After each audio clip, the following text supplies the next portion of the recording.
প্রচন্ড। শুধু 500 হলে হবে না, 1000 হতে হবে। একদম আগে মহা ভুড়ি ভোজ ছিল। ভুড়ি ভোজ এখনো মুখও ধুতে পারিনি, এখন ভুড়ি ভোজ করেছি। কি খেলে? মুখটা মুছে নে অ্যাটলিস্ট। বাবা, এমন খেয়েছি ভুড়ি কনফার্ম, ভুড়ি ভোজে।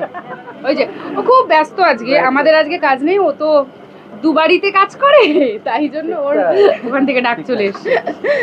যাই হোক, আজকে খুব আনন্দ করেছি, খুব কম সময় ছিল, যতটা ভুড়ি ভোজ করেছি ভুড়ি কনফার্ম। একদম। ভুড়ি কনফার্ম। আচ্ছা, দুজনকেই জিজ্ঞেস করবো, তোমাদের এই ক্যারেক্টার থেকে দুজনের 500 পর্বটি কি কি পেলে তোমরা? অনেক কিছু পেয়েছি, অনেক গালিগালাজ পেয়েছি আমি, ও ততটাই সহানুভূতি পেয়েছে, সিম্পাথি। ও পর্ণা গো, আমার বউটা খারাপ, আমি খারাপ, ওর বউ খারাপ। না আজকে সাতক্ষণ মাপ। আজকে ও ও ও খারাপ নয়, একটু লোভী টাইপের, খারাপ না, সে তো মানুষই লোভী, তাতে কি মানুষই লোভী, তাতে কি আমরা তো অ্যাডজাস্ট করছি তোর সঙ্গে মেকআপ রুম, তো কি করা যাবে।